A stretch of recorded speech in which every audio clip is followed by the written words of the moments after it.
Community issues are really complex, and so are the solutions, and collaboration is really the key when it comes to affecting change. We're very excited to kind of come together with the Legacy Center, with Midland Public Schools, and with Big Brothers Big Sisters to explore how can we help to make sure volunteers who want to make a change in a child's life are trained.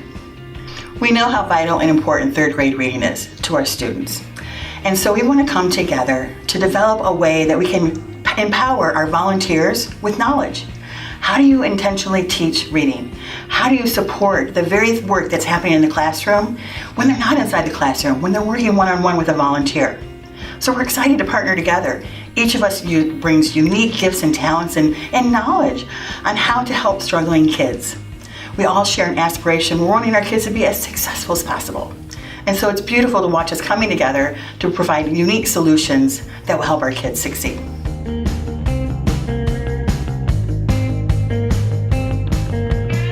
So I became a tutor back in, I think it was about 6 years ago. I had been on boards previously, but I wanted to get more hands-on and became a Barton tutor. And I think I've had 4 students, with Aiden being the most recent.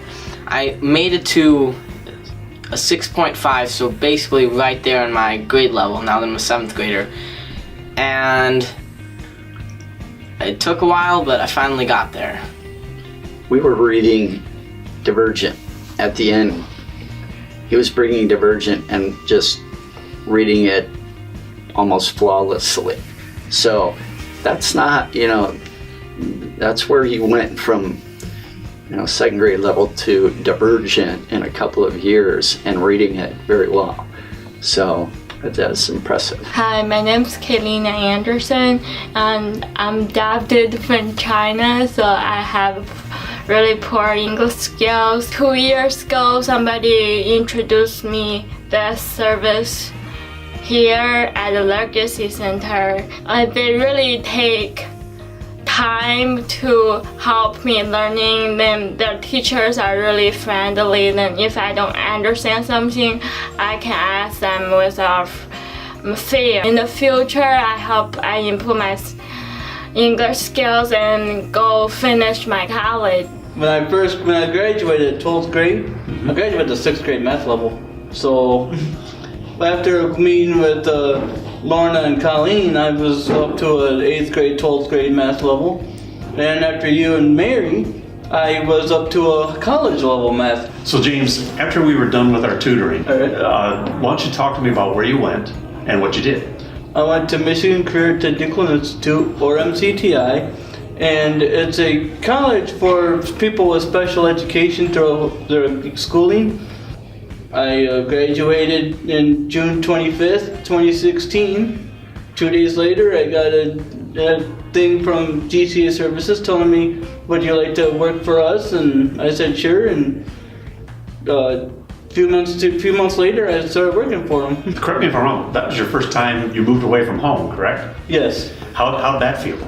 It was wonderful. I got to feel like what it's like to be on my own.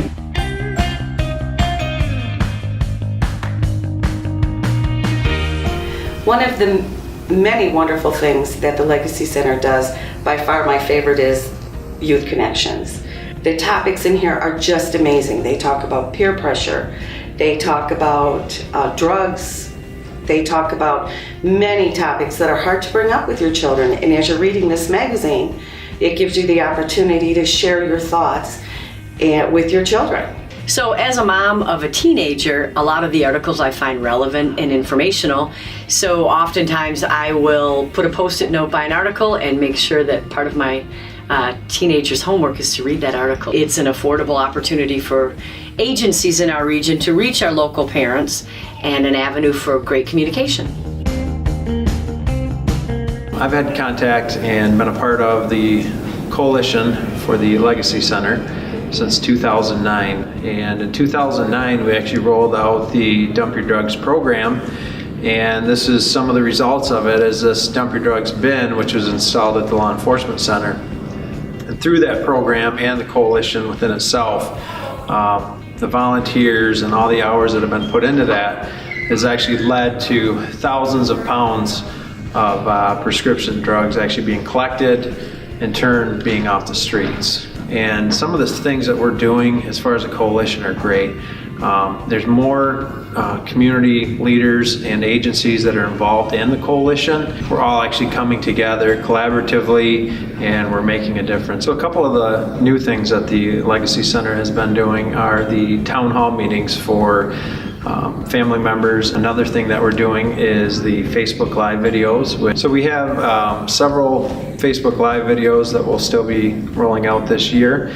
And those videos are basically to get the information out there about opiate abuse, where citizens from the community can go to get help, and for family members also who are affected by the opiate addiction, there's information out there. So we help actually promoting that information by getting it out through social media.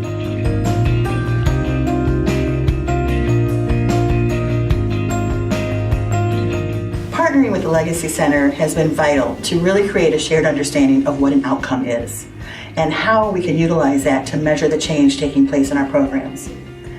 So many of us are so used to measuring change by how many people we serve. But really what we want to be able to measure is the change that takes place in people's lives.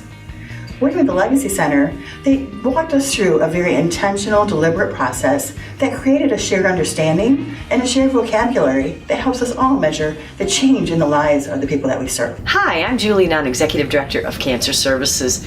And what we do here at our agency, we do very well. But we solicited the support of the Legacy Center and their expert Pam Singer in helping us identify and measure our outcomes so that we can implement processes to better serve our clients.